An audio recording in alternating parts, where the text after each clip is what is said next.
Buenas tardes, les damos la más cordial bienvenida a la 13ª sesión del ciclo Historia de la Educación Siglo XX, coordinado por la doctora Josefina Zoraida Vázquez y el doctor Javier García Diego. Esta tarde tendremos el gusto de escuchar a la doctora Engracia Loyo con la conferencia Enseñar a Vivir. Engracia Loyo es historiadora por la Universidad Iberoamericana. Realizó estudios de sociología por la Facultad de Filosofía y Letras de la UNAM y el doctorado interinstitucional en educación por la Universidad de Aguascalientes. Pertenece al Sistema Nacional de Investigadores. Sus áreas de investigación son la historia de la educación, la política cultural del Estado mexicano, la política indigenista y la historia de la vida cotidiana.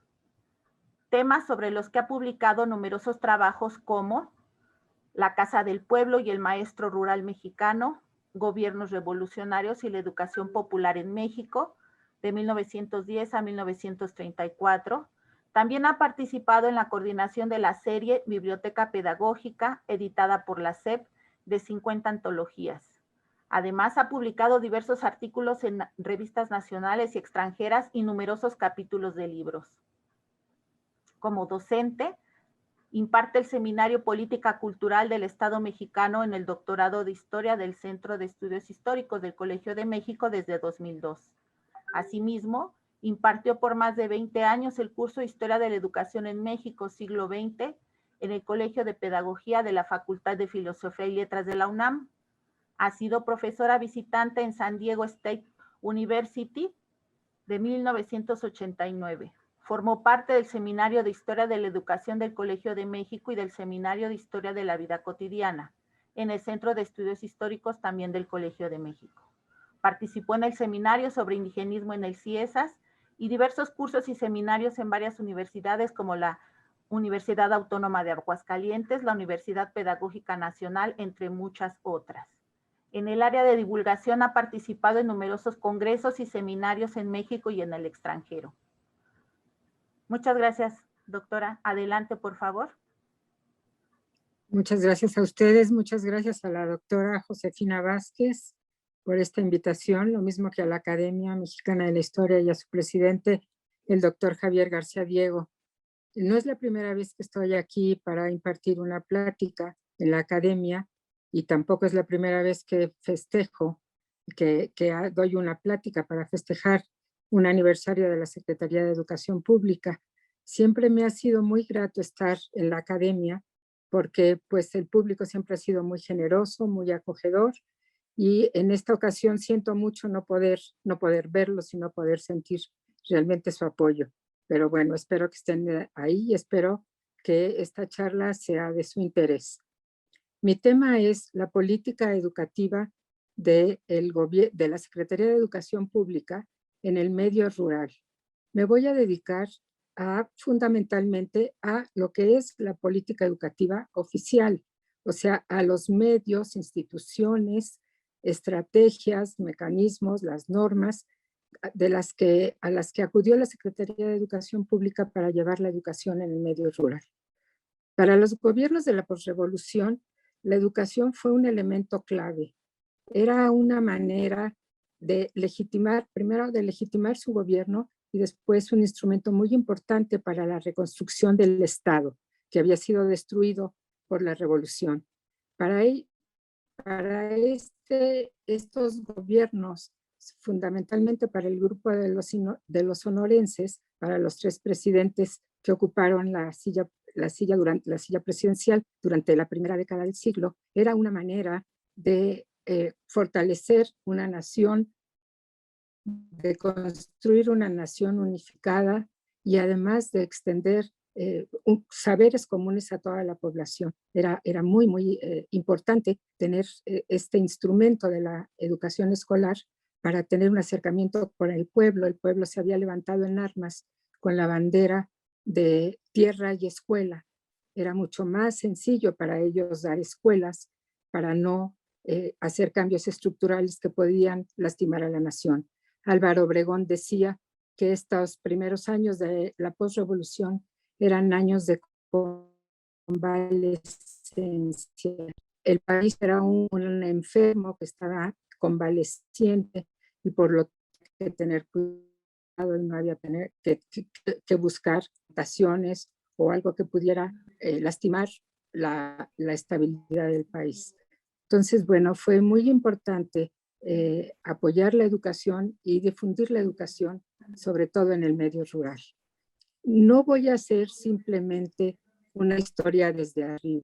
Sí, sé, bueno, desde hace varias décadas los historiadores hemos o han dejado el telescopio para ver, para usar un microscopio, es decir, para ver abajo, para hacer una historia desde abajo, no nada más una historia de los poderosos, de los que están, de las autoridades, de los grandes ideólogos, de los grandes maestros, sino también para ver al pueblo común, para ver a los que también tienen capacidad de actuar y de decidir. El sistema de escuelas rurales que se va a formar en México a partir de la creación de la Secretaría de Educación Pública en 1921 no depende únicamente del gobierno federal ni del Estado. El Estado no tiene la fuerza suficiente para realmente para transformar el sistema educativo, para cambiar modificar totalmente las escuelas del campo. Esto es una labor paulatina y es sobre todo una labor de interacción entre varios actores, entre autoridades, entre padres de familia, entre maestros, entre vecindades, entre pueblos, entre todos los habitantes que tienen acceso a la escuela.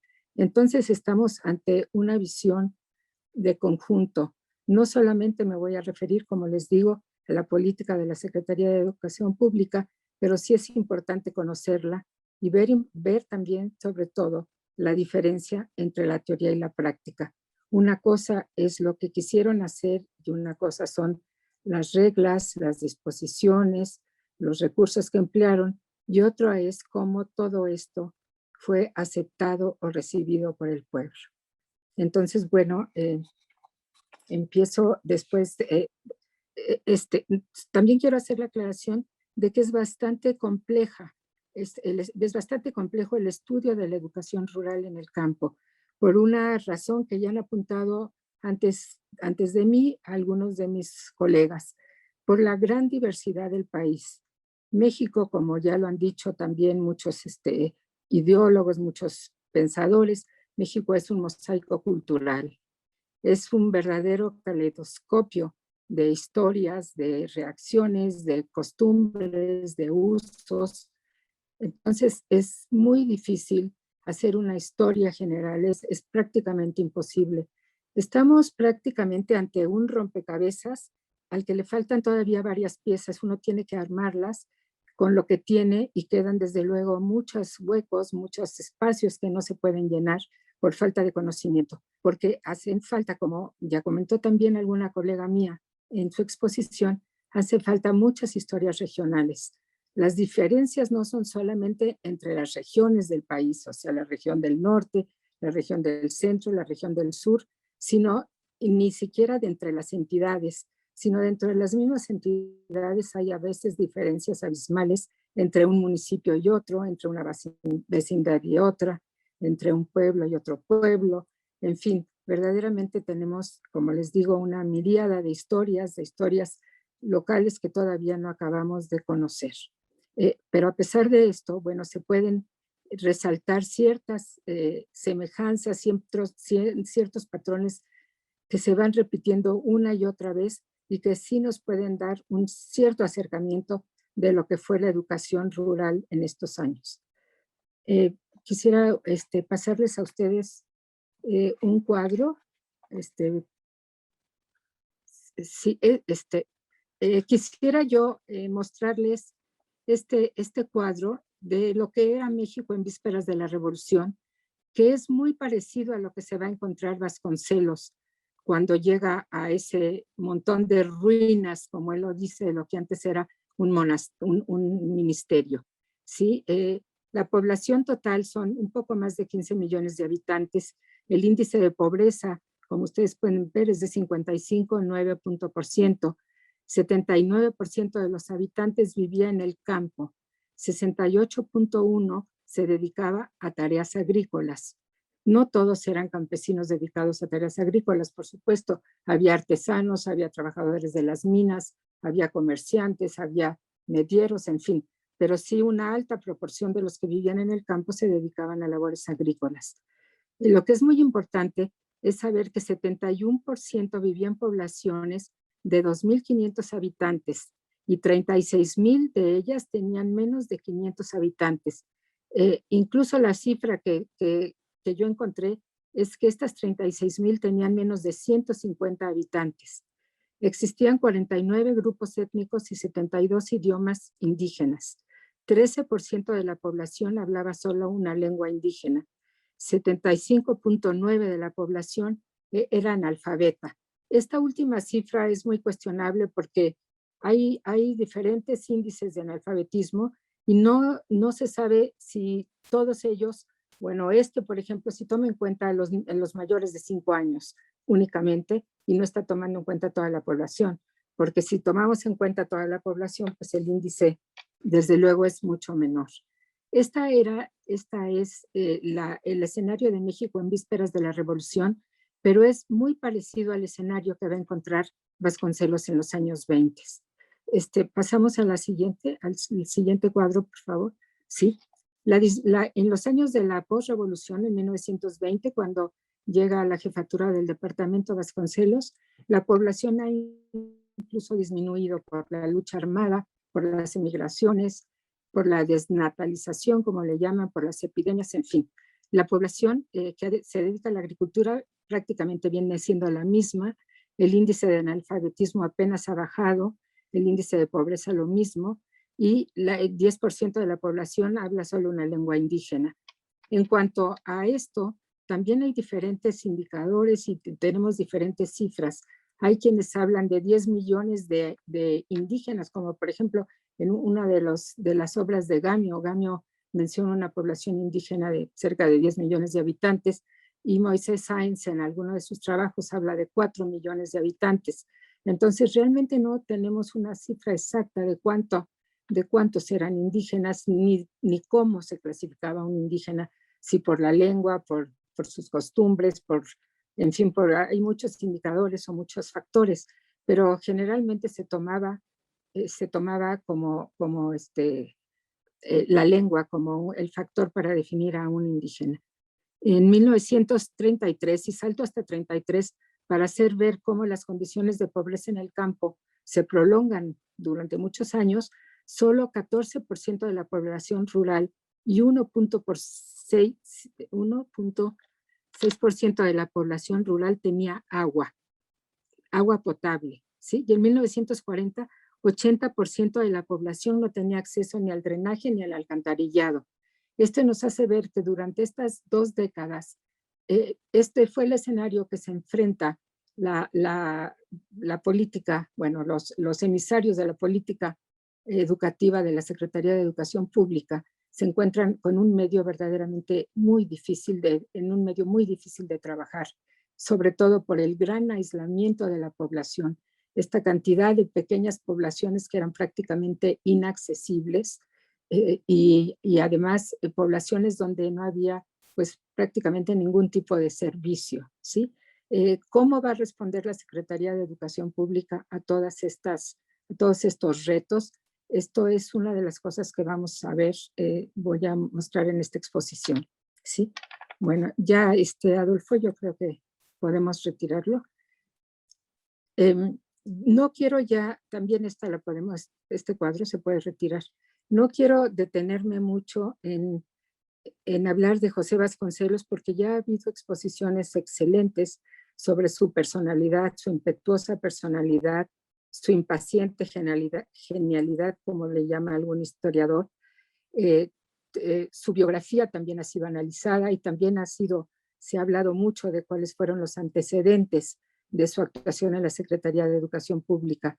Todos los frutos que él recoge del porfiriato, la figura de Justo Sierra, su experiencia en la Universidad Popular, su experiencia primero en el Ateneo de la Juventud, después en la Universidad Popular, sus años, sus efímeras cargos docentes o cargos en la Secretaría de Educación o como rector de la universidad durante la Revolución. Si finalmente cuando llega a la a la jefatura del departamento universitario en 1920, ya viene cargado con un bagaje de ideas que pone en el acto, le pone en marcha en el acto sin esperar tener los instrumentos para hacer una acción planeada, programada. Es un hombre de acción y inmediatamente después de este lapidario discurso en el que exhorta a los universitarios a trabajar por México, por este México, dado una mini pincelada, un esbozo únicamente, para sacar a este pueblo de la ignorancia, como el analfabetismo, algo en lo que estaría muy en desacuerdo, por ejemplo, el antropólogo Manuel Gá, que en su libro Forjando Patria tiene algunas frases muy fuertes diciendo que no hay seres incultos o no hay seres ignorantes. El carecer de una manifestación cultural como es el saber leer y escribir no hace a nadie ignorante o inculto, porque se tienen otras manifestaciones culturales como es crear obra artística, en fin. Pero para Vasconcelos el analfabetismo es el mayor enemigo del país y la ignorancia es un enemigo al que se tiene que combatir. Ya se habló también de esta formación espiritual de Vasconcelos que hace que en su discurso mezcle todo un lenguaje bélico con un lenguaje espiritual. Él habla de esta ignorancia que es el mayor enemigo del país al que hay que combatir con un ejército, hay que acabar con esto para salvar al país, ¿sí?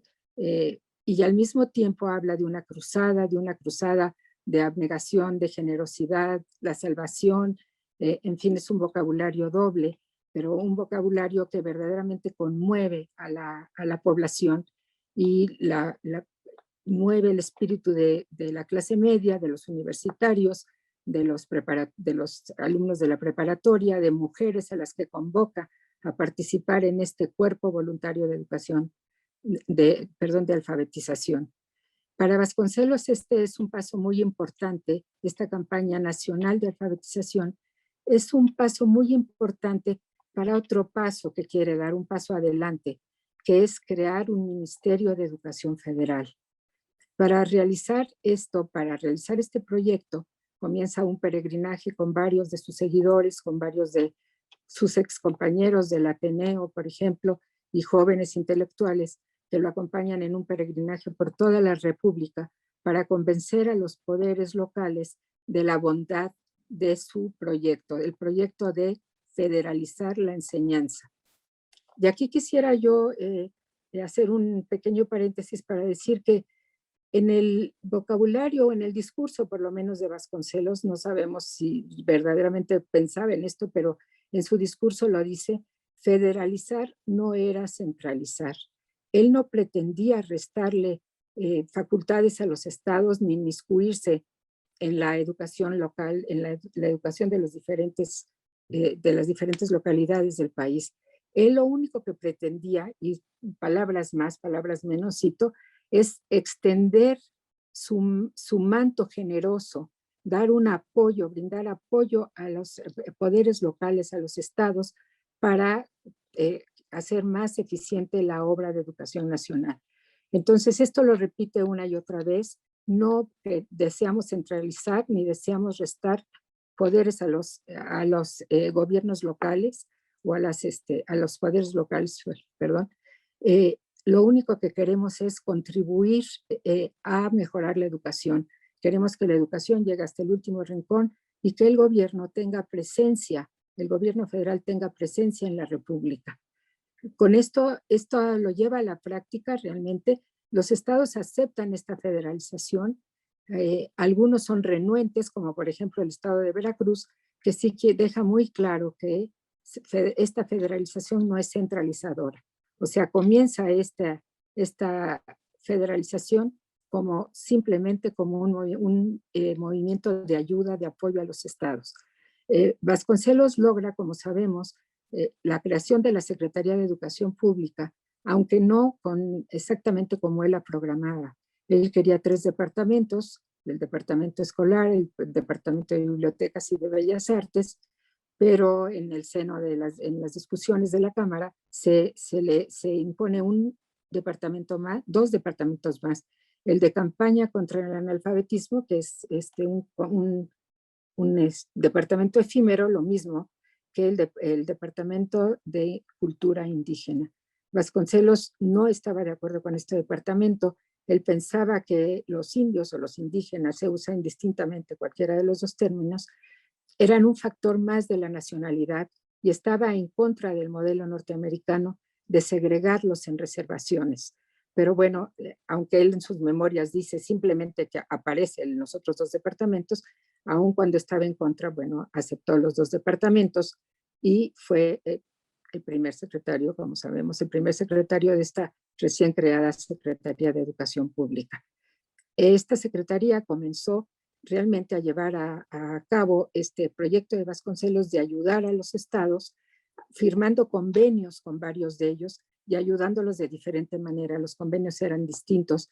En algunos eran apoyos económicos, en otros eran creación de escuelas o de alguna otra institución. Esto varió según la circunstancia de cada estado y también varió si la educación dependía de municipios o dependía de los gobiernos federales. Con unos hacía convenios, con otros simplemente había otro tipo de arreglos con los municipios, por ejemplo.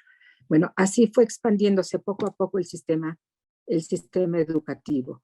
Y principalmente la acción de la Secretaría de Educación Pública se dirigió al campo, se dirigió al medio rural. Sí, por varias razones, fundamentalmente porque era el espacio más, más abandonado, digamos, por los gobiernos locales. No que no hubiera escuelas en los poblados, los pequeños poblados, las escuelas en el campo eran cada vez más numerosas y muchas veces dependían de los propios vecinos o dependían de la iglesia o de los particulares. O sea, no es que no hubiera escuelas en el campo, también los gobiernos estatales, los municipios ponían escuelas, o sea, pero simplemente era el área más desprotegida o quizá donde le dieron más apertura a la Secretaría de Educación Pública para que llevara a cabo su acción. Las primeras escuelas fueron, bueno, primero Vasconcelos, como les digo, puso manos a la obra desde el primer momento. No se esperó a tener los medios realmente para poner estas escuelas en el campo. La Secretaría de Educación Pública, como ya se dijo en otras exposiciones, la ley empezó a funcionar sin una ley orgánica. Entonces, no se sabía exactamente cuáles eran todas sus atribuciones. Y todo fue tantear el terreno y fue, pues, muchas veces encontrar resistencias de los gobiernos locales y todo esto se convirtió, bueno, verdaderamente en algunos momentos en relaciones muy, muy difíciles entre los gobiernos locales y el gobierno central, ¿sí? Primero, el primer paso de Vasconcelos, como ya todos sabemos, y todo esto se ha convertido prácticamente en una leyenda, fue mandar misioneros al campo, que en su mayoría fueron jóvenes preparatorianos, para que fueran poniendo o escogiendo monitores en los diferentes poblados, gente que tenía una escasa preparación, pero eran más preparados que el resto de los vecinos, o tenían mejor voluntad, en fin, o tenían interés en poner estas pequeñas escuelitas que fueron las primeras escuelas del campo. De ahí surge, con la ayuda de varios maestros rurales, que hay que darles el crédito, maestros rurales y maestros colaboradores de Vasconcelos, que hay que darles el crédito de haber puesto en marcha este sistema de educación federal. Vasconcelos no podía haber hecho esta labor sin estos colaboradores. No es la labor de un solo hombre, todo el sistema de educación federal es una labor conjunta, por supuesto, de muchos maestros, de muchas autoridades y también como ya comenté, de padres de familia que colaboraron y sobre todo de maestros misioneros que sí tenían este espíritu. Al principio tenían este espíritu de verdaderamente evangélico. Una vez que se empiezan estas pequeñas escuelas, se va a formar uno de los colaboradores de Vasconcelos, el maestro Corona Morfín, va a formar estas legendarias casas del pueblo. Las primeras escuelas rurales ya formales federales se llamaron casas del pueblo. ¿Cuál era el objetivo de estas casas del pueblo? Pues era un poco el mismo objetivo de la Secretaría de Educación Pública. Era transformar a las comunidades del campo, era enseñarlas a vivir, era atacar problemas como la pobreza, la desigualdad, la falta de salud, la vida rutinaria, elevar la vida doméstica y en muchos casos, bueno, cuando se trataba sobre todo de comunidades rurales, perdón, de comunidades indígenas a las que estaba dirigidas en primer término las casas del pueblo, castellanizar y enseñarles hábitos de costumbres urbanas, digamos. Entonces, la escuela de aquí en adelante, pues va a ser también una escuela, no podemos hablar de una escuela rural, hay tantas escuelas como maestros había en la República, o tantos maestros como escuelas había en la República. Cada escuela dependía mucho del maestro, de la preparación del maestro, de su interés, de su entrega, y dependía mucho también de las circunstancias que encontraba el maestro cuando llegaba a una comunidad, ¿sí? Muchas veces era rechazado por la comunidad, muchas veces era aceptado y le abrían las puertas, entonces podía, por supuesto, trabajar mejor. Las casas del pueblo, como su nombre lo dice, pretendían no nada más instruir, sino que pretendían dar una enseñanza que iba más allá de las aulas, que penetraba hasta el hogar, penetraba hasta el área de trabajo, el área de productividad, hasta el campo, para enseñar a los campesinos a trabajar mejor, para proporcionarles mejores herramientas, y pretendía también ser el centro de reunión de la comunidad. En una casa del pueblo ideal, los niños iban a la escuela en la mañana, los adultos iban en las tardes y en las noches había reuniones con toda la comunidad donde se hablaba sobre los problemas que tienen en el campo. Los maestros sugerían mejores métodos de cultivo, aportaban sus conocimientos, llevaban semillas, ayudaban a traer agua al pueblo, en fin, hacían toda esta serie de actividades. Bueno, estamos hablando de una escuela ideal, porque en la práctica sí hubo con mucha frecuencia rechazo a toda esta intromisión del gobierno federal en las pequeñas comunidades o en los gobiernos estatales o los municipales rechazaban la intromisión del gobierno federal. En algunos lugares se les prohibió poner casas del pueblo en cabeceras municipales, por ejemplo. Entonces, muchas veces sí había confrontaciones con las autoridades locales o con los gobiernos locales. Sin embargo, bueno, los maestros siguieron trabajando, maestros que todavía no tenían preparación alguna. Vamos a seguir les voy a mostrar un pequeño cuadro, por favor, Adolfo, sobre las instituciones de educación rural.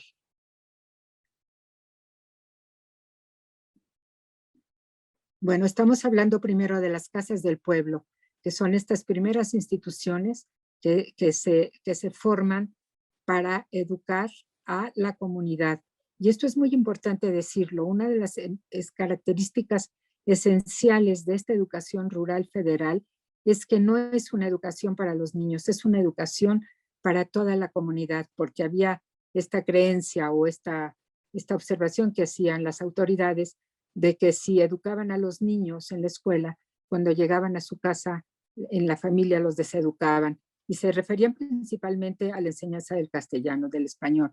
Si cuando un niño que hablaba solamente su lengua materna aprendía el español o empezaba a aprender el español en la escuela, cuando regresaba a su casa, volvía a hablar el idioma materno, ¿sí? Y una de las funciones o uno de los fines principales de la educación rural fue uniformar, dar unidad al país, homogeneizar y asimilar o incorporar a todos estos grupos étnicos que no hablaban el español y que supuestamente, para la manera de ver de las autoridades, tenían costumbres y usos retardatarios que eran un lastre para el país. Entonces se trataba de incorporarlos al proyecto nacional y para hacer esto tenían primero que nada que castellanizarlos y que quitarles algunos de sus usos y costumbres. Para Vasconcelos, la escuela rural debería de tener, no debería de ser una escuela diferente para los indígenas, sino que únicamente debería de haber un año preparatorio para enseñarles el castellano y para enseñarles después, para alfabetizarlos. Pero en la práctica, en las escuelas rurales, en estas casas del pueblo, pues acudían los niños campesinos que no eran necesariamente indios, y todos estaban pues en las mismas aulas. No hubo realmente ninguna escuela especial para los indios durante estos años. Seguiremos después viendo a las misiones culturales, escuelas centrales agrícolas, los internados indígenas, las escuelas artículo 123, la escuela rural, las escuelas normales rurales, la casa del estudiante indígena, escuelas de circuito y las escuelas regionales campesinas. Ahorita vamos a hablar sobre estas casas del pueblo que se transforman en los años de calles en escuelas rurales. Siguen teniendo el mismo espíritu comunitario y el mismo espíritu de enseñar a vivir a los campesinos, de ir más allá de las aulas, y todas las escuelas pretendían tener campos de cultivo, pretendían tener gallineros, apiarios, en fin, anexos para que los niños no estuvieran únicamente trabajando dentro del aula y aprendieran nada más el castellano y a leer y a escribir. Realmente esta era una tarea secundaria, porque lo más importante era enseñar a trabajar al campesino, lo cual bueno, parece verdaderamente un contrasentido, y enseñarles también hábitos de cooperación y de solidaridad, lo cual también resulta pues un poco sorprendente que trataran de enseñar esto a grupos que normalmente vivían gracias a la cooperación y gracias a la solidaridad entre ellos. Era una práctica común, sobre todo entre los indígenas. Conocemos el tequio y la guelaguetz y todas estas prácticas. Sin embargo, la escuela rural trataba de mejorar su producción, trataba de hacerlos más eficientes, trataba de enseñarles mejores métodos de cultivo, y una cosa muy importante es la preocupación que tenía por la salud de los alumnos. Sí, había que formarles hábitos de higiene. Se consideraba que los campesinos, por ser pobres, necesariamente eran desasiados y necesariamente carecían de hábitos de higiene por ignorancia. Entonces había que enseñarles todos estos hábitos. Cerraban mucho los ojos o pasaban por alto las condiciones estructurales en las que vivían los campesinos. Como vimos en el cuadro pasado, muy pocas comunidades tenían agua potable. Muchas de ellas se alimentaban o bebían de charcos, de pozos artesanos, o incluso en algunos lugares donde no había agua, bebían pulque. Y fue muy frecuente en las memorias de los maestros, ve uno como a muchos de ellos se quejan de que los niños llegan volteados, dicen, volteados a la escuela, es decir, en vez de tomar agua, tomaban pulque. Entonces, bueno, no era simplemente por falta de cultura o por falta de conocimiento por lo que había todos estos problemas de salud, sino por carencias estructurales que muchas veces también los maestros tratan de resolver en la medida en la que puedan, haciendo fosas sépticas o gestionando agua o luz para los poblados. Bueno, otra cosa que es muy importante recordar es que en esta escuela rural, los maestros que tienen muy poca preparación, como ya vimos, muy al principio de los años 20 se empiezan a formar escuelas normales rurales federales. Ya existían normales rurales, pero empiezan las normales rurales federales. Pero antes de esto, pues los maestros eran improvisados. Como ya dije, Vasconcelos no se esperó a tener los elementos necesarios para echar a andar la educación, sino que llamó a la buena voluntad de todos aquellos que quisieran colaborar, y muchos maestros eran improvisados y habían apenas cursado la primaria elemental, o algunos de ellos apenas sabían leer y escribir.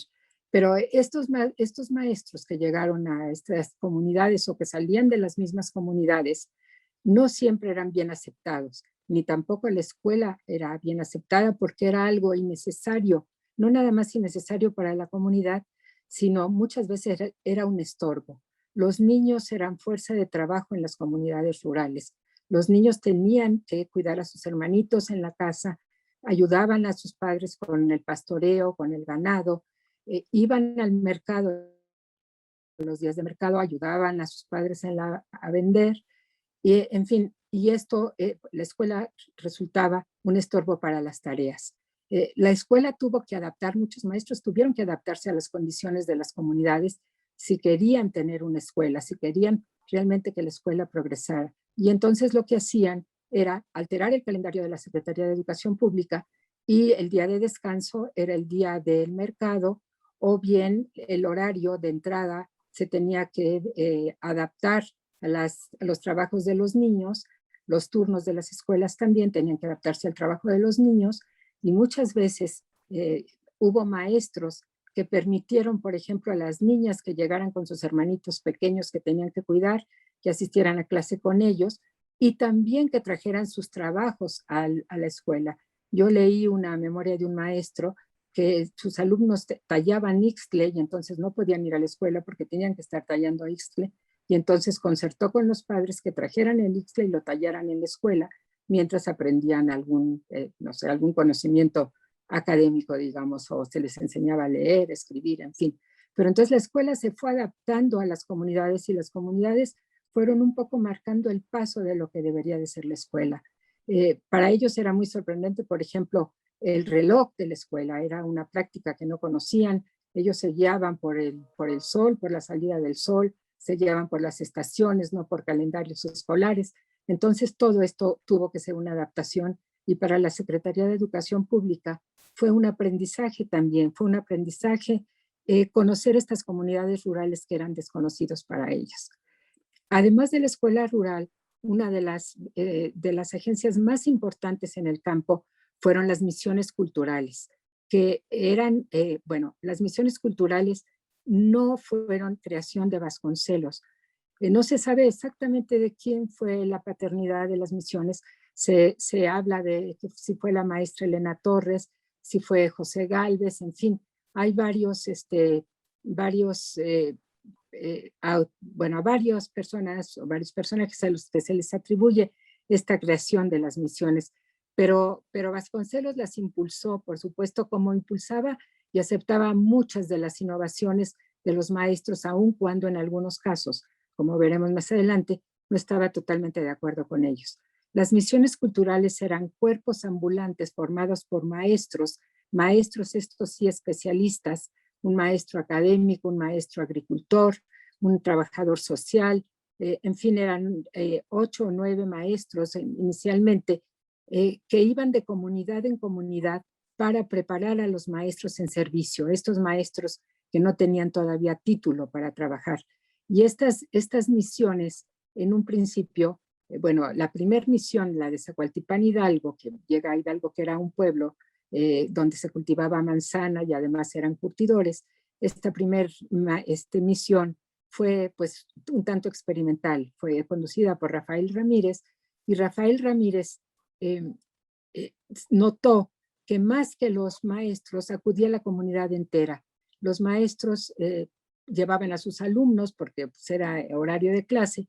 Estos institutos que daban las misiones duraban 2 o 3 semanas y en ellos se trataba de enseñarles a los maestros pues las industrias de la región, se trataba de darles enseñanzas también, enseñanzas académicas, se trataba de resolver los problemas, enseñarlos a resolver los problemas del entorno de la comunidad.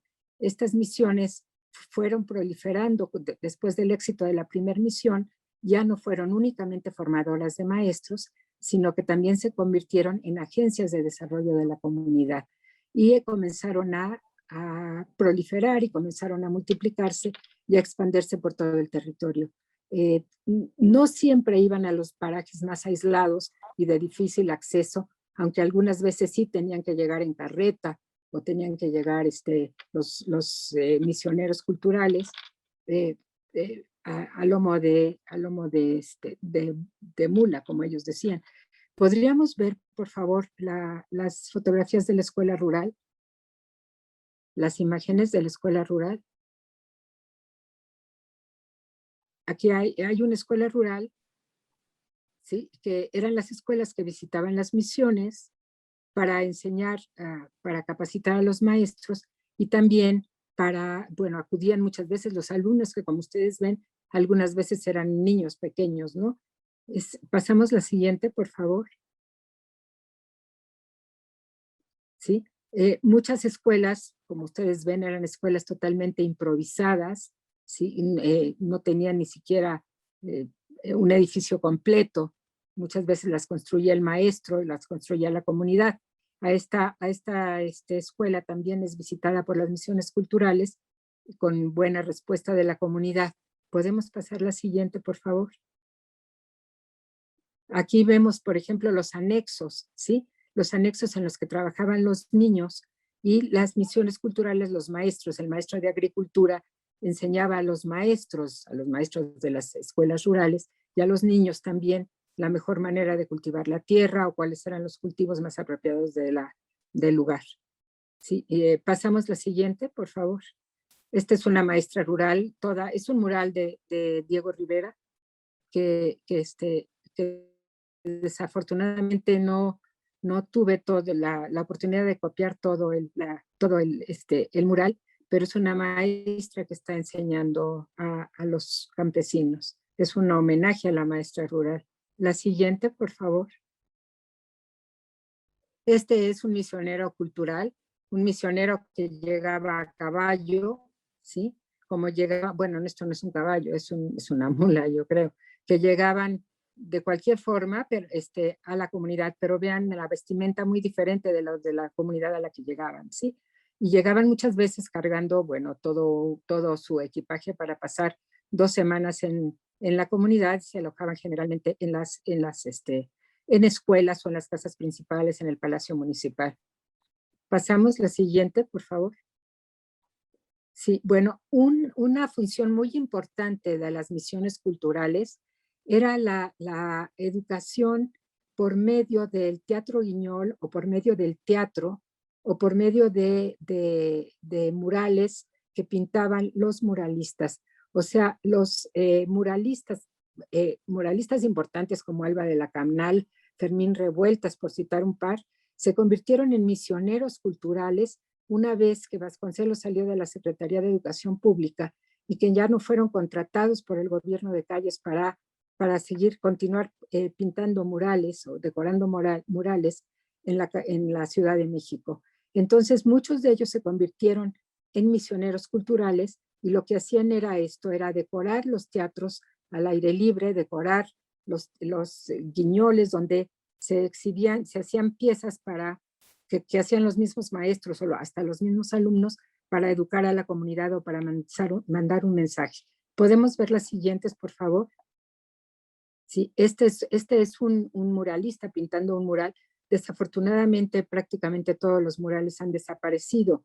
No quedan ya rastros de estos murales. Lo único que se tienen son fotografías y recuerdos, ¿no? de los propios misioneros. ¿Sí? Y la última, por favor, la siguiente.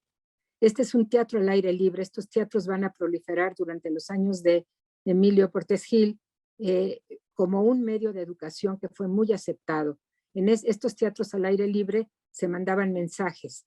Por ejemplo, se hablaba sobre la lucha agraria o se hablaba sobre las bondades de la escuela, se hablaba sobre la necesidad de tener una vida higiénica, sobre la necesidad de cooperar, en fin, siempre había un mensaje representado en estos teatros al aire libre. Bueno, entonces las misiones culturales desarrollaron toda esta educación artística también, y uno de sus papeles muy importantes fue llevar expresiones artísticas de un lugar a otro. Por ejemplo, las danzas de Michoacán se llevaban a Yucatán y el folclore de otro estado iba peregrinando por toda la República, y de esta manera hubo un contacto cultural muy importante entre diferentes lugares de la República. Bueno, otra de las instituciones muy importantes en estos años fueron las normales rurales. La primer normal rural fue la de Zacualtipán, no, perdón, me equivoqué, la de Tacámbaro, en Michoacán, en 1923. Esta primera escuela rural pues fue seguida por muchas otras, pero todas estas escuelas crecieron en la pobreza. No se les destinaron fondos suficientes como para cumplir con el papel que se necesitaba, para todos los conocimientos que necesitaba el maestro para el papel tan importante que tenía de que desempeñar en el campo. El maestro no era nada más el instructor, como ya vimos, era también el que enseñaba a sembrar la tierra, el que remediaba problemas de salud, el que vacunaba, era también un emisario de muchas veces del Departamento de Salud, muchas veces hubo una unión entre el Departamento de Salud y la Secretaría de Educación Pública para que estos maestros también desempeñaran el papel de trabajadores sociales, de enfermeros, para que enseñaran a las comunidades a tener una vida más saludable, ¿sí? Entonces, bueno, en estas normales rurales crecieron en la pobreza. Los alumnos tenían que trabajar, tenían que cultivar la tierra, tenían que edificar, tenían que componer el edificio, tenían que hacer los muebles, en fin, tenían que hacer una serie de tareas que les permitían muy poco dedicarse a su formación académica o a su formación profesional. También al mismo tiempo tuvieron mucho contacto con las comunidades, lo mismo con las misiones rurales, y ambas instituciones se convirtieron con el tiempo en pues, lo que se ha llamado bombas, muchos autores lo han dicho, y muchos maestros, bombas de tiempo en el campo, porque al estar en contacto con los trabajadores se fueron dando cuenta, o con los campesinos, se fueron dando cuenta de sus necesidades y se convirtieron muchas veces en líderes de la comunidad, y más adelante, como vamos a ver, fueron los gestores del reparto agrario, organizadores de cooperativas, organizadores de sindicatos. Entonces, poco a poco vamos viendo una radicalización de los maestros, de los egresados de las normales y también de los maestros misioneros en su contacto con la tierra, ¿sí? Bueno, después de los años de Vasconcelos, en los años de Calles, Vasconcelos decía que su obra había sido como un piano que cayó entre salvajes, que unos le arrancaban las cuerdas, que otros le arrancaban las teclas, pero yo no creo que haya sido así, porque sí hubo una cierta continuidad entre el gobierno de Calles y la labor anterior, durante el gobierno de Álvaro Obregón. Ciertamente se redujo mucho el presupuesto de educación, y Calles tuvo una visión mucho más pragmática de la educación que la visión de Vasconcelos, que era mucho más humanista. Durante el gobierno de Calles, bueno, el secretario de Educación fue un médico eugenista, preocupado, entre otras cosas, por la pureza de la raza, un médico eugenista que introdujo un departamento de psicopedagogía e higiene y que también llevó al campo no nada más él, por supuesto, estuvo acompañado de educadores como Moisés Sáenz, como Rafael Ramírez, pero llevaron muchas ideas al campo, y muchas ideas fundamentalmente sobre la incorporación del indígena. Calles desde el principio de su gobierno dijo ser un apasionado del indígena y quería probar, dijo él en otro discurso, quería probar que eran razas valerosas y que eran razas que tenían la misma inteligencia que tenía el resto de los mexicanos, y por esto va a establecer, para la incorporación del indígena, va a establecer, durante su gobierno se va a establecer un internado especial, una institución especial, que es la Casa del Estudiante Indígena. No sé si podemos ver, por favor, la siguiente foto.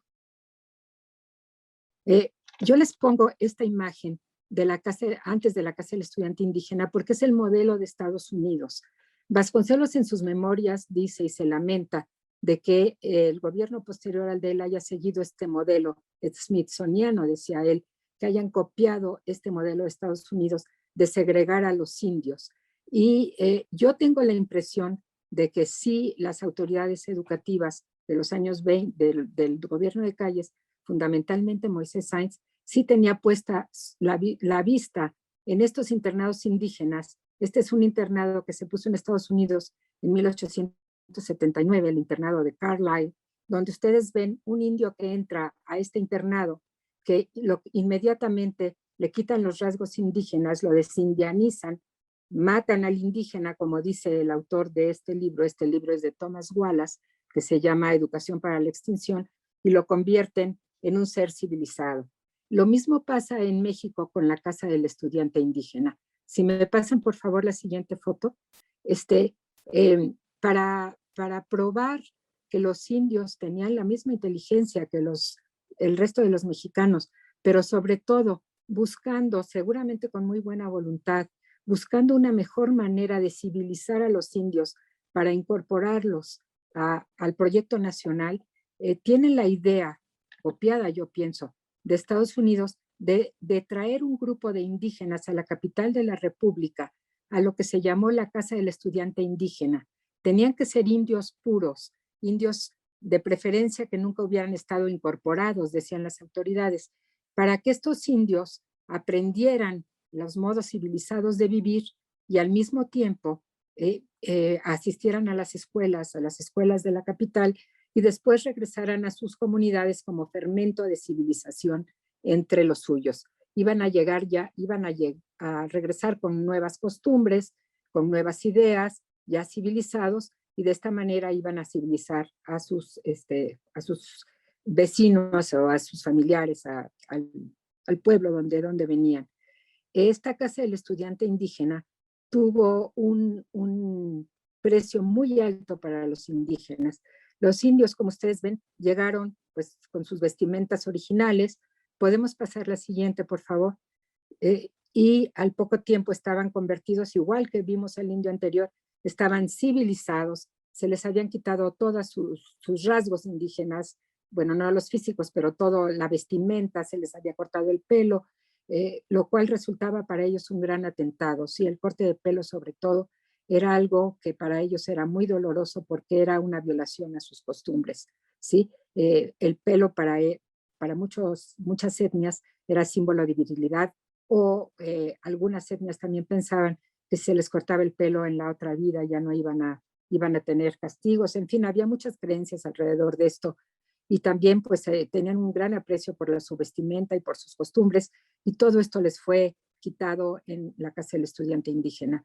Fueron al mismo tiempo, asistieron a las escuelas oficiales, donde siempre eran considerados como retardados, siempre eran considerados como diferentes, los tenían verdaderamente segregados. Entonces fue un experimento muy costoso y muy triste para ellos.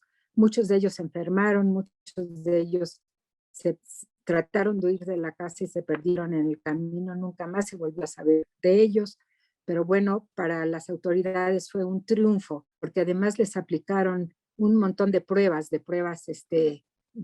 físicas y de pruebas mentales para probar su capacidad mental. Y bueno, sorprendentemente para las autoridades resultaron ser tan inteligentes como el resto de los mexicanos. Pero para ellos, desde luego, fue una experiencia dolorosa, muy humillante. Muchos de ellos ya no quisieron regresar a sus comunidades, o bien porque se adaptaron a la vida citadina y les pareció más atractiva, o bien porque se avergonzaban de haber perdido pues todas sus manifestaciones más importantes, ¿no? Y se avergonzaban también de ser indios. La única ventaja fue que no los obligaban a hablar en español, sino que entre ellos podían hablar en sus lenguas, y los que no conocían muy bien el español podían ayudar a sus compañeros, y de esta manera llegaron las autoridades a darse cuenta que la castellanización era más fácil por la vía bilingüe que por la vía directa. Y esto fue un paso adelante para hacer un cambio en el método de incorporación de los indios, ¿sí? Hasta ahora las escuelas rurales habían sido también muy agresivas en general. Como les digo, no podemos generalizar, siempre hubo excepciones o cada lugar fue diferente, pero en muchas ocasiones los maestros tenían incluso que amarrar a los niños para que no escaparan de la clase, porque para ellos estar encerrados en un aula por muy poco tiempo que fuera era algo que verdaderamente no podían soportar. Y cuando estaban en una comunidad india, los maestros, pues sin quererlo, sin conocer el idioma, imponían o hacían muchas veces violaciones contra sus costumbres y contra sus usos, los usos generales de ellos. Por ejemplo, los padres de familia no permitían que niños y niñas fueran al mismo tiempo a la escuela. Muchos maestros resolvieron esto haciendo 2 turnos, uno para niños, otro para niñas, o bien diferentes días. Pero en muchas ocasiones los forzaban a asistir juntos y las niñas se sentían muy avergonzadas de tenerse que sentar con un niño. Otra afrenta a sus costumbres fue, por ejemplo, destaparle a las niñas la cabeza cuando llegaban cubiertas con el rebozo. Para ellos era pues una especie de, era como desnudarlas. O para los niños, una enseñanza que era muy individualista, era también un atentado contra sus costumbres. Cuando le pedían a un niño que se levantara a hablar individualmente, el niño se avergonzaba porque en su etnia, por ejemplo, siempre había un portavoz. Los niños no se comunicaban directamente con los adultos, sino que había un portavoz, un niño que lo hacía. En fin, podíamos enumerar una serie de violaciones a sus costumbres que hizo que hubiera un gran rechazo tanto de los pueblos indios como incluso de los campesinos a la escuela rural. ¿Sí? Entonces, bueno, seguimos viendo algunas otras instituciones. Otra institución de los años de Calles fue, por ejemplo, las escuelas centrales agrícolas, que fueron muy diferentes de las normales rurales, porque estas escuelas centrales agrícolas fueron las consentidas del régimen, no dependían de la Secretaría de Educación Pública, dependieron un poco más adelante, dependían de la Secretaría de Agricultura, donde se intentaba formar a los hijos de los ejidatarios, a los hijos de los propietarios, formarlos a la manera de los farmers norteamericanos. Sí sorprende en el periodo de Calles que sí se tienen los ojos muy puestos en el país vecino, ¿sí? Se pone en práctica, bueno, en estas escuelas centrales agrícolas, que para muchos observadores eran como escuelas para campesinos, eran como palacios para campesinos descalzos, porque sí tenían unas instalaciones muy ricas, incluso excesivas para la producción de la zona. Contaban con todo tipo de anexos, contaban con lugares para procesar la leche, para ordeñar las vacas. Muchas veces rebasaba la producción lechera de la región la maquinaria que había en la escuela. En fin, Calles le dedicó grandes sumas de dinero a estas escuelas que estaban instaladas en haciendas muy grandes. Su objetivo era aumentar la productividad del campesino, aumentar la producción agrícola para que México pudiera, como él decía, sostenerse en sus propios pies. Pero estas escuelas agrícolas fueron después incorporadas a la Secretaría de Educación Pública y fueron convertidas más adelante en escuelas regionales campesinas, donde se conjuntaron las misiones culturales, la central agrícola y la regional campesina para formar un nuevo tipo de maestro, que era un maestro experto en agricultura. Estas tuvieron mayor éxito que las escuelas centrales agrícolas. Ahora, regresamos a la Casa del Estudiante Indígena. ¿Qué pasó con esta casa? Cuando vieron el fracaso de la Casa del Estudiante Indígena, las autoridades, hubo un observador que dijo, bueno, censuró muchos de los procedimientos que se seguían en la Casa del Estudiante Indígena y sobre todo vieron que no regresaban los jóvenes a sus comunidades y entonces la respuesta fue llevar las escuelas a las regiones indígenas, pero conservar el sistema de internado, solamente que sería en el corazón de las regiones indígenas. Esto también fue, si fue fue un paso adelante, también fue costoso para las comunidades. Hay incluso, bueno, no sé, hay películas que muestran, películas, novelas, obras literarias que muestran lo que significaba para los niños abandonar su hogar y ir al internado. Películas internacionales, por ejemplo, lo mismo pasaba en Australia, lo mismo pasaba, ya dijimos, en Estados Unidos, en Canadá. Estos internados no fueron nada más en la ciudad, en el país, son instituciones internacionales que duraron hasta la fecha. En Estados Unidos todavía hay internados indígenas donde a los niños se les cambia incluso el nombre, ¿sí? No pueden tener un nombre indio, no pueden tener su vestimenta, en fin. Pero entonces la solución fue la creación de estos internados indígenas que perduraron hasta después del cardenismo, hasta los últimos años del cardenismo, donde pues sí se seguían un poco los mismos métodos de desindianizar a los indios, pero fue una institución un poco más benévola porque estaban por lo menos en una región más cercana a su entorno familiar.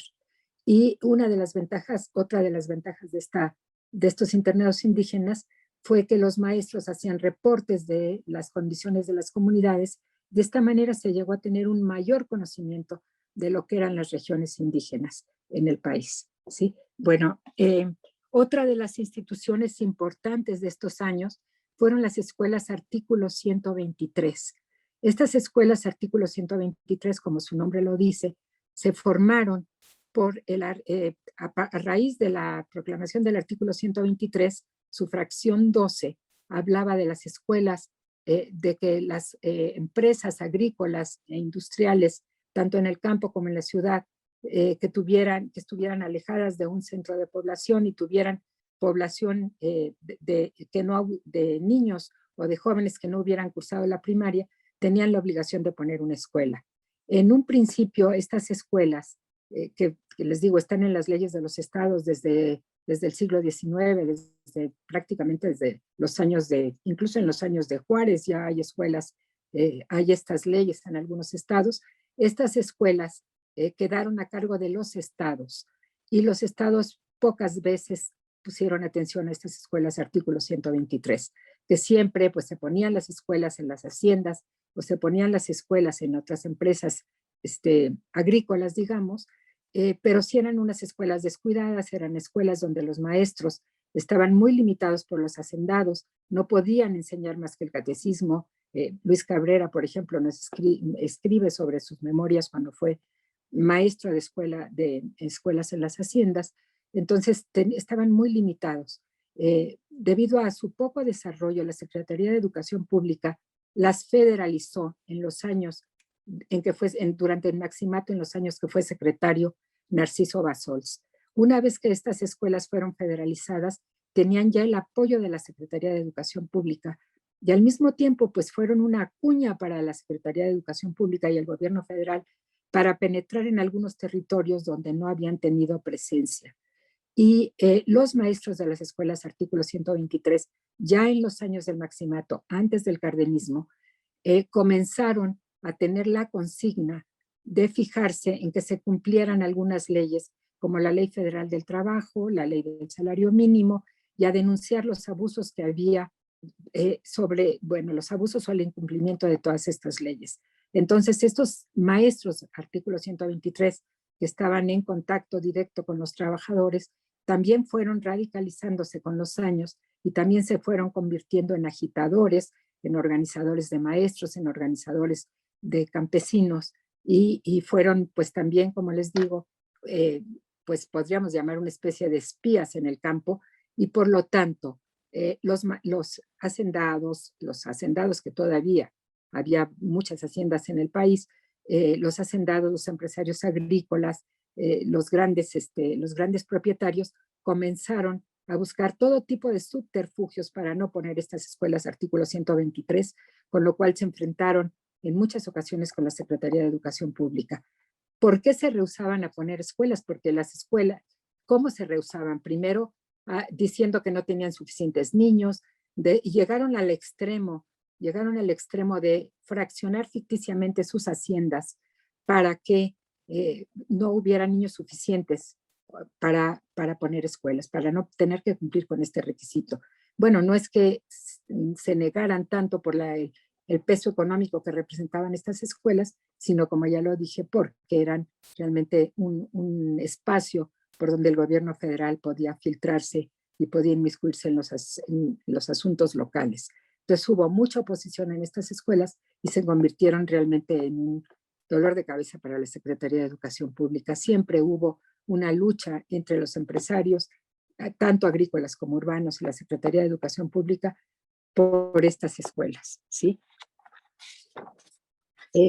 Quiero hablar ahora ya muy rápidamente de los medios, de algunos otros medios de educación. Si podemos ver, por favor, otras fotografías. Bueno, esta es la última fotografía de la Casa del Estudiante Indígena.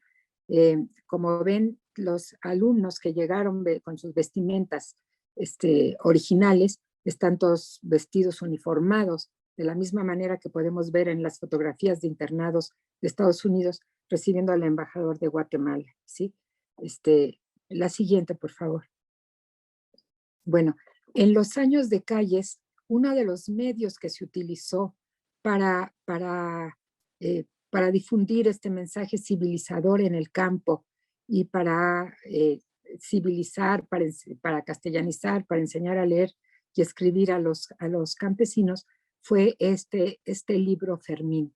Este libro es pues uno de los primeros libros hechos para campesinos, expresamente para campesinos, aunque ya se habían hecho en otros estados, en Tabasco, por ejemplo, en Veracruz, prácticamente en los mismos años también se hacen libros para campesinos. Este libro Fermín fue ilustrado por Diego Rivera. Si podemos ver, como ven, es un pequeño campesino trabajando la tierra.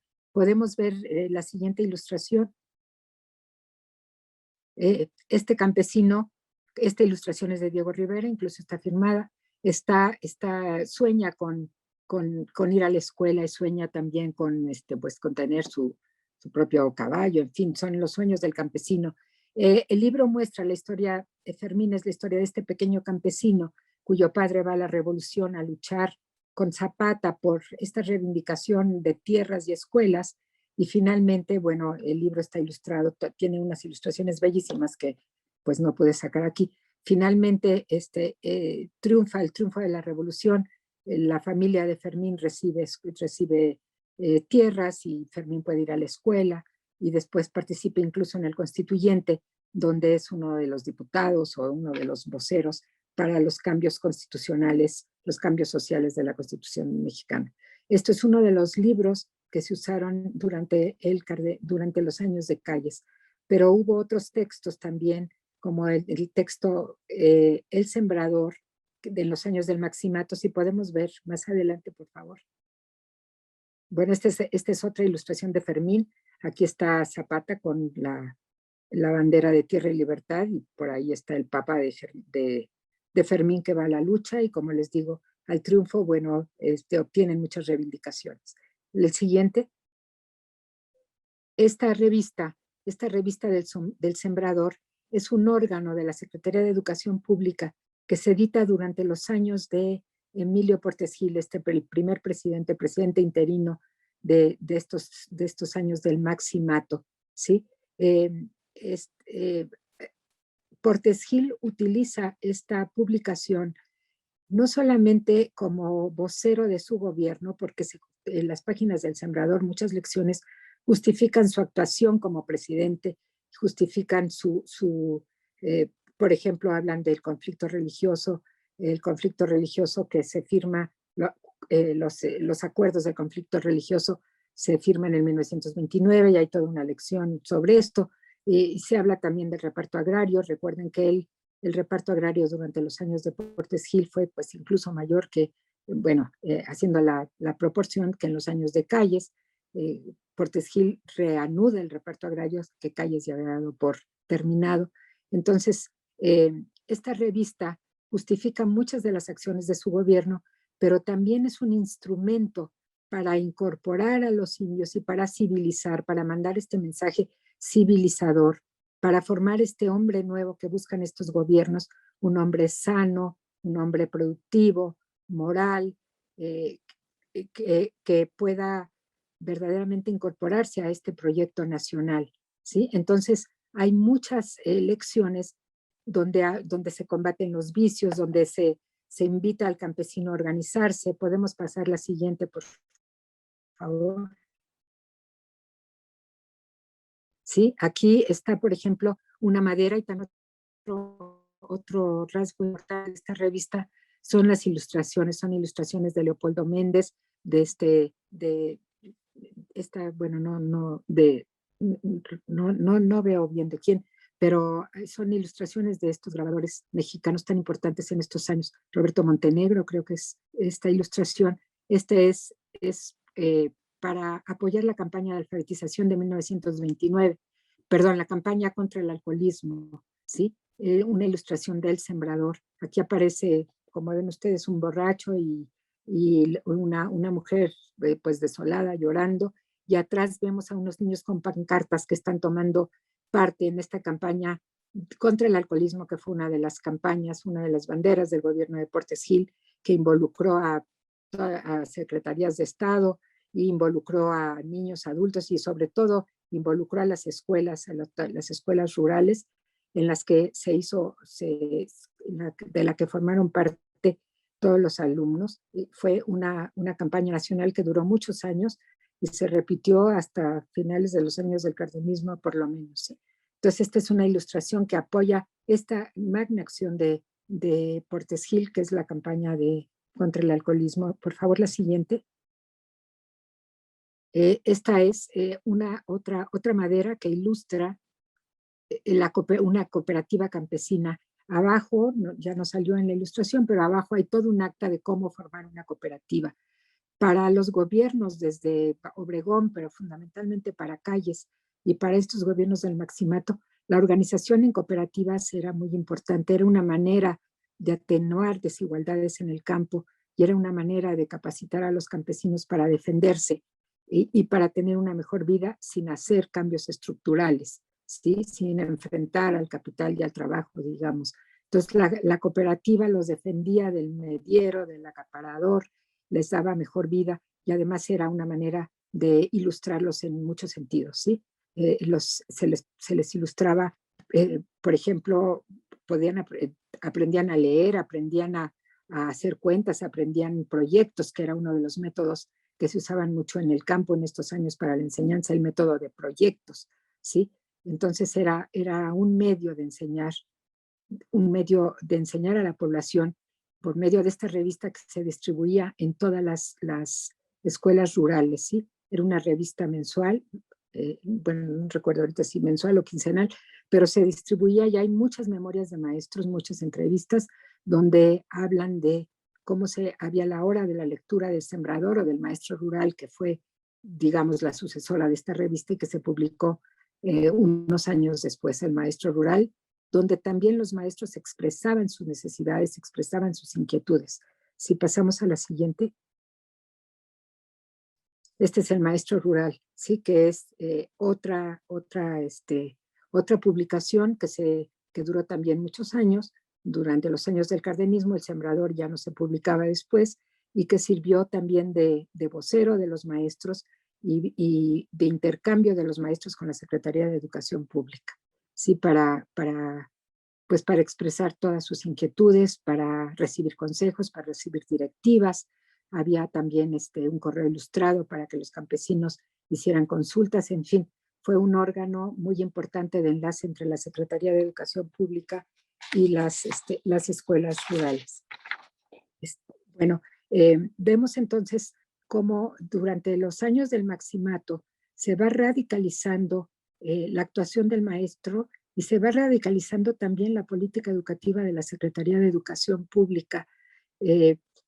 Esto debido a, hay muchas causas, como les dije, primero el contacto del maestro con el campesino, también el contacto de la Secretaría de Educación Pública por medio de sus agentes con las necesidades del campo, pero bueno, quizá fundamentalmente por esta gran crisis de 1929, que si bien no afectó directamente o muy gravemente a México como a otros países o países industrializados, sí tuvo una fuerte repercusión tanto en el campo como en las ciudades, en las fábricas, por ejemplo. Hubo mucho desempleo, la producción bajó, ya había habido antes una crisis económica, una crisis de producción en el campo, pero bueno, con esta crisis las cosas se agudizaron. Pero fundamentalmente porque hubo una ola de radicalismo que inundó, podemos decir, que inundó muchos países del mundo occidental, porque sí se creía, se tenía la creencia de que ya era el fin del capitalismo y de que lo que seguiría sería el socialismo.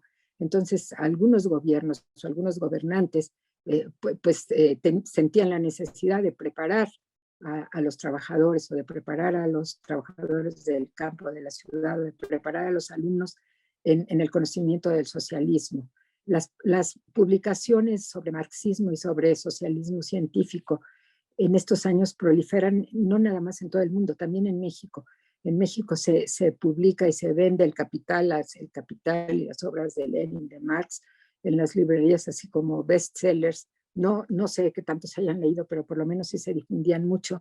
Y los programas de la Secretaría de Educación Pública, sobre todo en las escuelas regionales campesinas donde se formaban maestros, empiezan a cambiar los programas para insertar materias como la legislación agraria, la lucha de los trabajadores, la historia obrera, incluso nociones de materialismo, de materialismo histórico, en fin, empieza a haber esta radicalización y esta búsqueda de organización de los trabajadores, y la Secretaría de Educación Pública en sus publicaciones da consignas a los maestros para que se involucren más en la vida de los trabajadores, ¿sí? Entonces vamos viendo ya una etapa de radicalización que nos está preparando para el cardenismo, ¿sí? Creo que queda muy poco tiempo. Muy rápidamente voy a hablar del cardenismo y de los puntos más importantes. O sea, el punto más, el punto de quiebre, digamos, fue, por supuesto, el plan sexenal cuya paternidad es un tanto incierta, porque no se sabe si surgió este plan sexenal que de alguna manera dirigía o limitaba las acciones, delimitaba, digamos, las acciones de Cárdenas.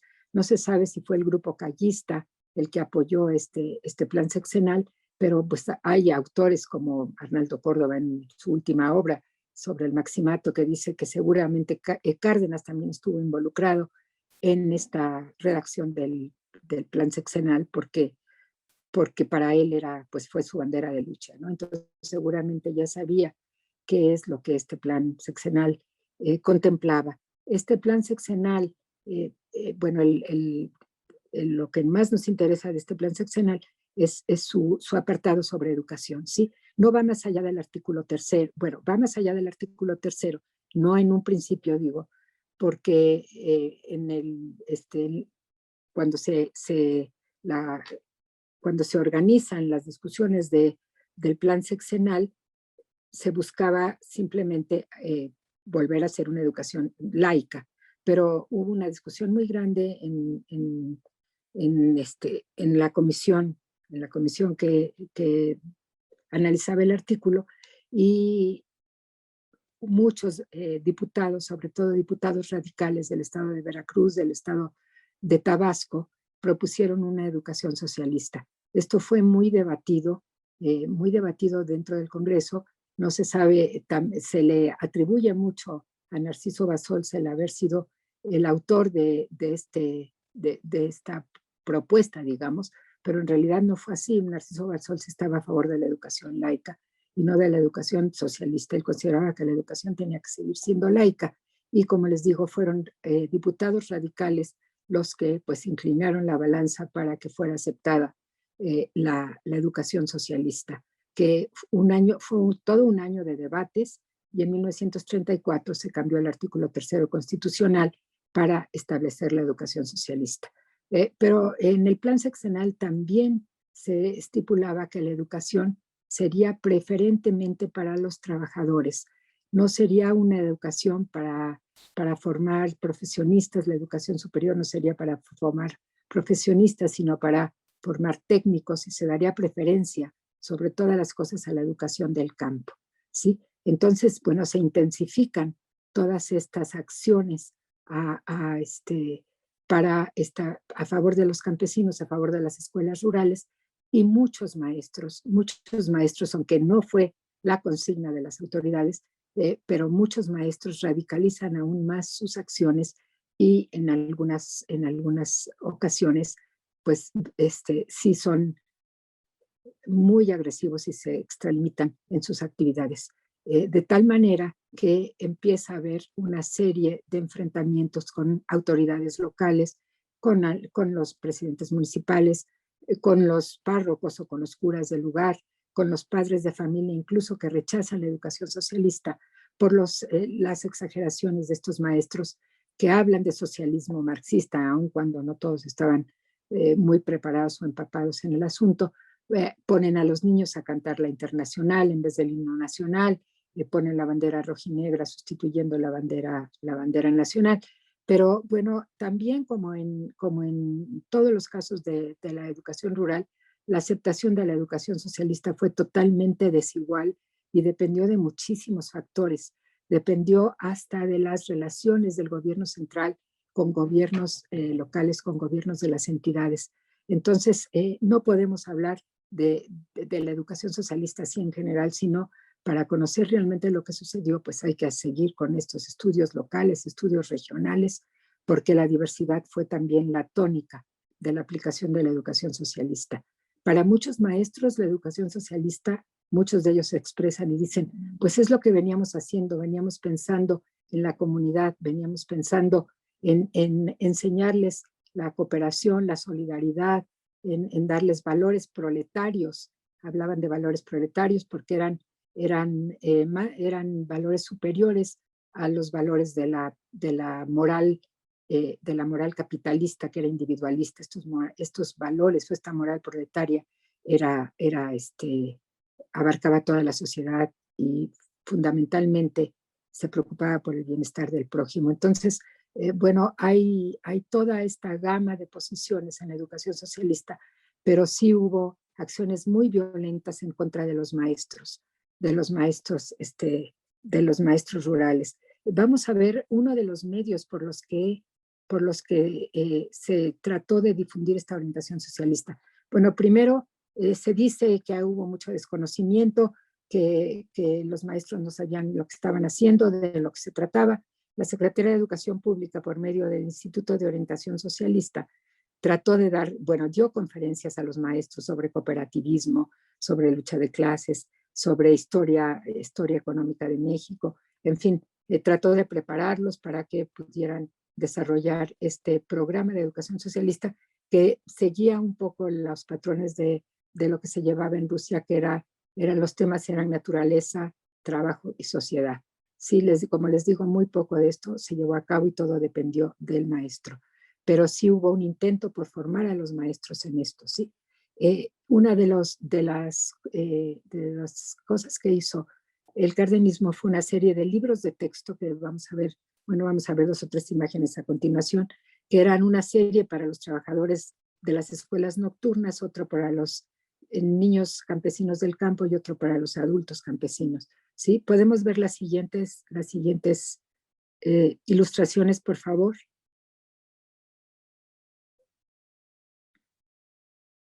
Este es el libro de lectura para las escuelas nocturnas de trabajadores. Igual que las revistas del Sembrador y el Maestro Rural, estas están hechas por los artistas de la Liga de Escritores y Autores Revolucionarios, la LEAR, que son quienes ilustran el libro de lectura. ¿Sí? La maestra Josefina Vázquez, que ya no la estoy viendo, pero ella dice que ella usó estos libros de lectura y recuerda que no le gustaban los monos que estaban pintados, alguna vez me comentó, y que no entendía algunas de las palabras, como por ejemplo, si no me equivoco, Josefina, creo que la palabra que no entendía era yunque o palabras así que no entendían los niños de las escuelas primarias. Este libro para el primer grado, como van a ver en una de las lecciones, pues trata de elevar la vida de los trabajadores, mostrándoles también lecciones de higiene, lecciones cómo hacer la vida más sana. Y escogí esta única ilustración, que creo que es la que puse, porque me pareció muy pertinente. Si me quieren poner la otra, por favor, la otra ilustración, es vacuna a tu niño, ¿no? Estamos en un momento de vacunas, ya había una gran resistencia en todos estos años para las vacunas, fundamentalmente la vacuna de la viruela, creo que era la más bueno, la que más se usaba, y había una gran resistencia para vacunarse. Entonces, las ilustraciones, tanto las revistas que vimos antes como en estos libros de texto, pues tienen muchas lecciones de cómo hacer la vida más saludable, más higiénica, ¿sí?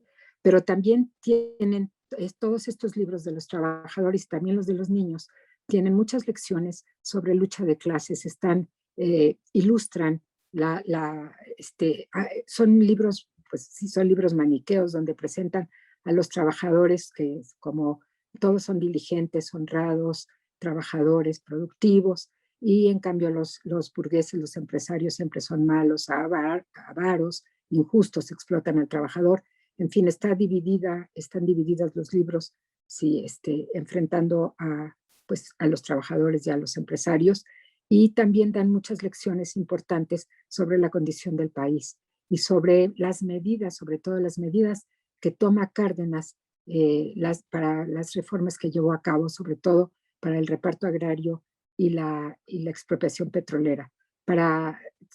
En estos dos campos coopera mucho la escuela, tanto, ya lo vimos, tanto para la reforma agraria, los maestros de los años de Cárdenas, y por esto pagaron un precio muy alto, como vamos a ver, se convirtieron en el enlace entre los campesinos, los alumnos de las escuelas nocturnas o los padres de los alumnos de las escuelas de niños, se convirtieron en el enlace para hacer peticiones de tierra, para redactar documentos, para concientizar a los trabajadores, para hacerles ver cuáles eran sus derechos. Y con esto se enfrentaron, por supuesto, con los hacendados, contra los empresarios, contra los terratenientes.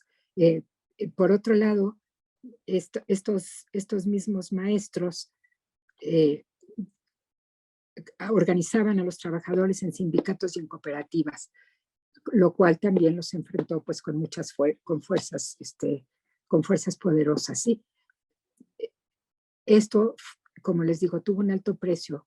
Muchos maestros fueron martirizados y muchos maestros perdieron la vida en esta lucha contra las fuerzas conservadoras que estaban en contra de todas estas actividades. No fue tanto una lucha religiosa, aunque también, por supuesto, había defensa de grupos católicos contra estas enseñanzas que consideraban diabólicas por los excesos de los maestros, y sí hubo muchas agresiones de parte de grupos conservadores, pero fundamentalmente fueron factores económicos los que causaron este martirio de los maestros. Y podemos ver la siguiente ilustración. Esta es una serie, forma parte esta ilustración de una serie de grabados que la Secretaría de Educación Pública le encomendó al grabador Leopoldo Méndez, donde denuncian el martirio de los maestros. Maestros fueron desorejados, fueron mutilados, maestros y maestras, por supuesto, fueron desorejados, mutilados, incluso asesinados. ¿Podemos ver otra ilustración? Sí, aquí vemos un maestro atacado con machetes. Finalmente, la última. Sí, afuera de la escuela, un maestro asesinado.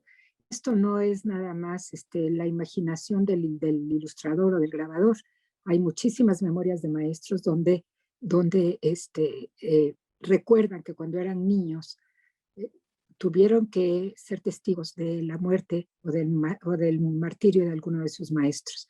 Sí, de esto hay documentos en el archivo y hay documentos, hay incluso una serie de libros publicados por la Secretaría de Educación Pública, Los Maestros y la Cultura Nacional, donde muchos maestros recuerdan estos años como verdaderamente años de terror, ¿sí? Los años de la educación socialista, donde hubo un enfrentamiento terrible entre las escuelas, los maestros, las autoridades, los empresarios, en fin. Bueno, ¿qué les puedo decir de todo esto? Yo creo que ya quedan muy pocos minutos para hacer un par de preguntas. Yo tendría todavía muchísimas cosas que decir.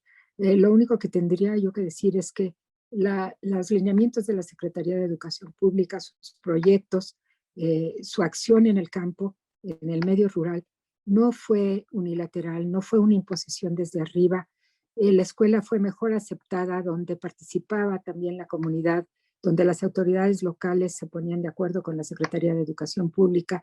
El sistema rural federal fue un esfuerzo compartido de varios sectores, y no fue nada más la imposición de la Secretaría de Educación Pública, que pues en estos años se estaba consolidando un Estado que no tuvo fuerza suficiente todavía para hacer una reestructuración de la escuela rural.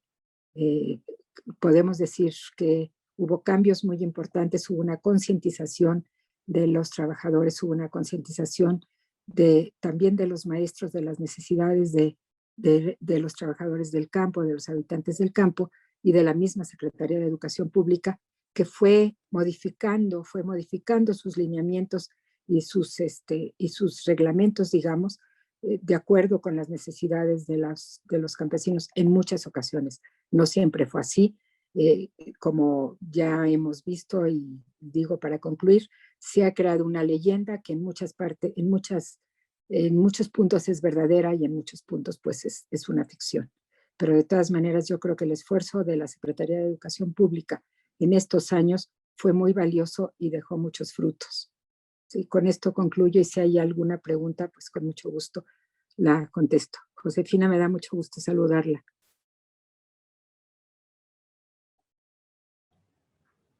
Bueno, sí. Perdón por no haberte presentado debidamente como merecías, pero te agradezco mucho que hayas participado en la serie. Fue muy interesante tu visión general de estos años 20 y 30. Creo que hubo cosas buenas, pero también muchos errores terribles en la educación, pero al fin y al cabo fueron experiencias interesantes.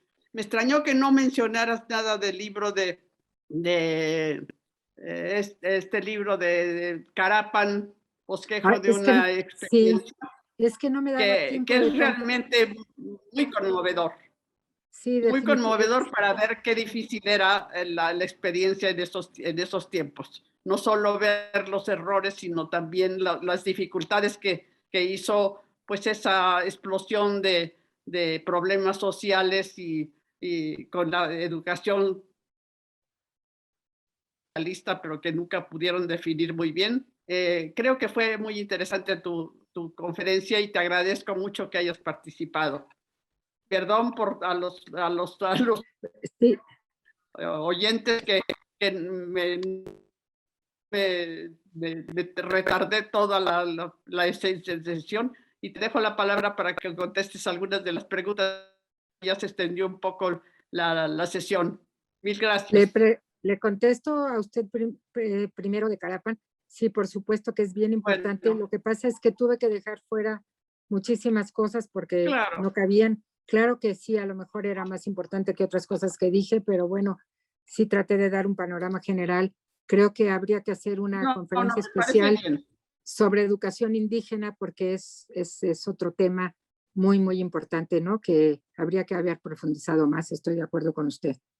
Sí, Carapan es un libro bellísimo, que fue un parteaguas también, creo, ¿sí? En la educación indígena.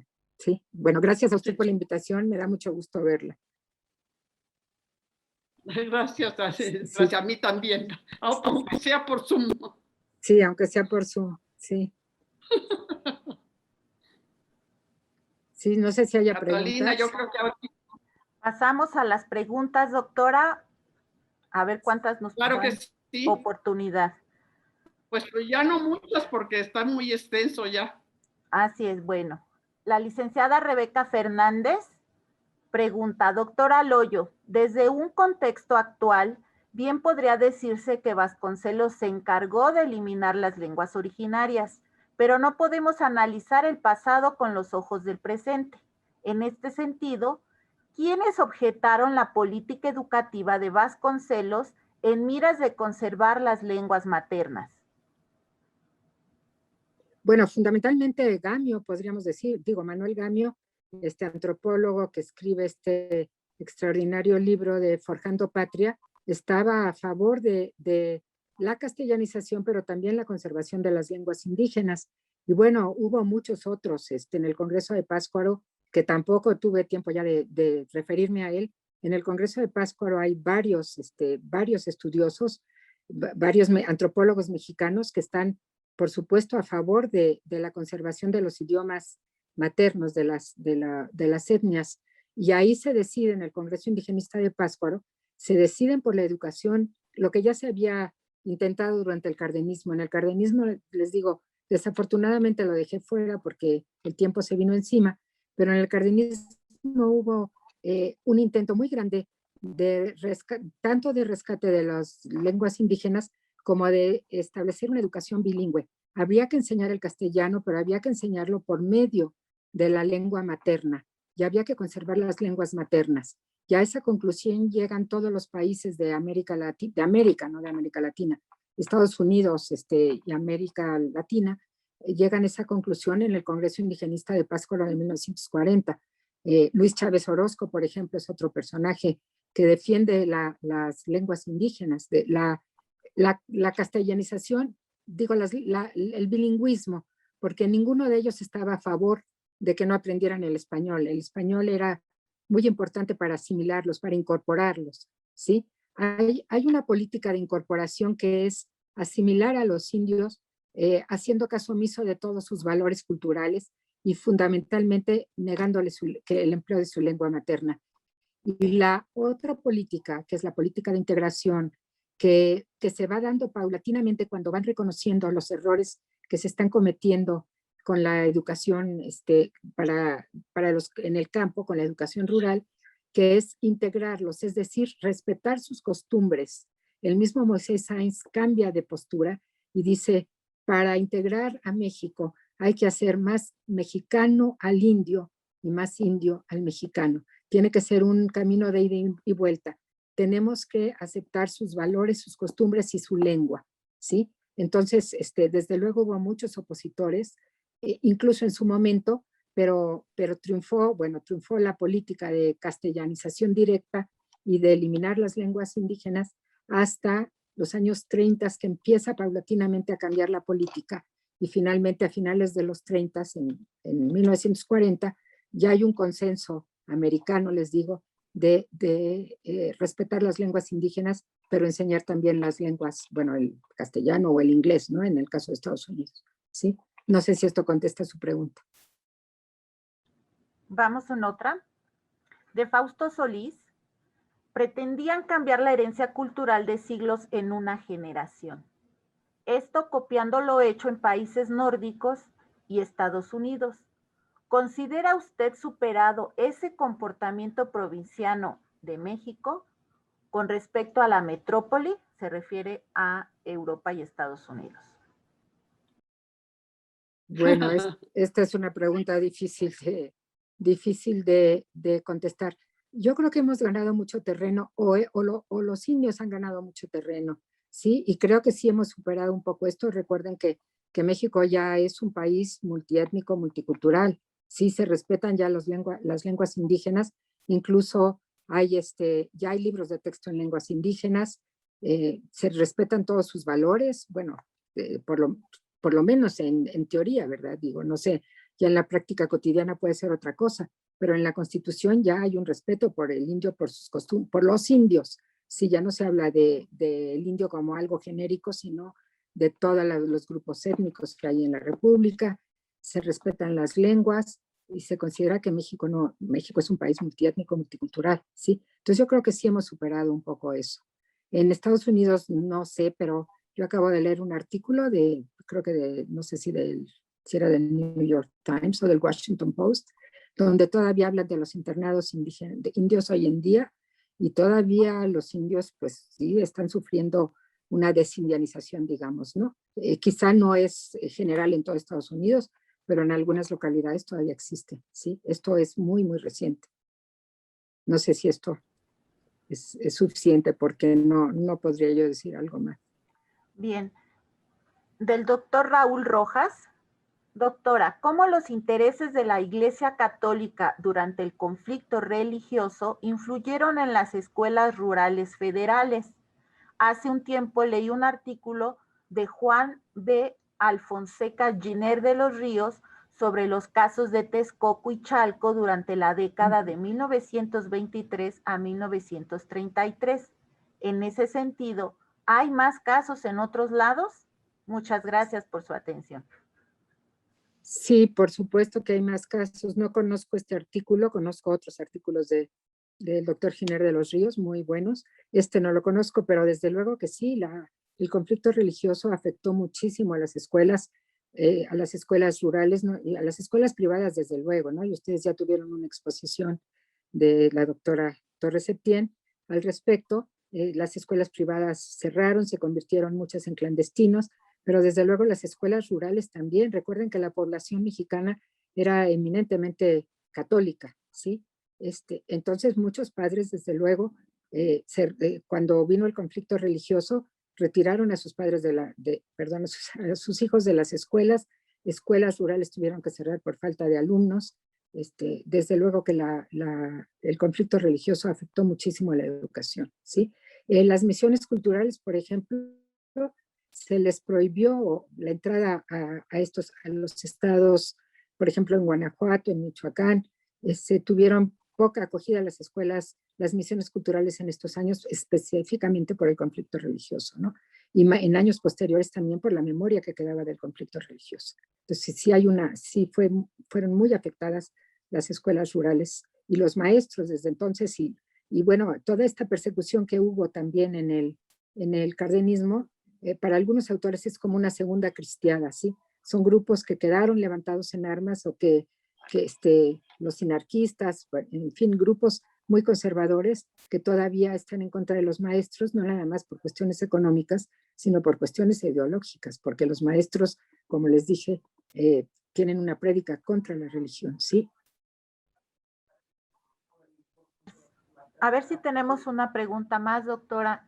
De Sí. Edgar Pérez Ríos.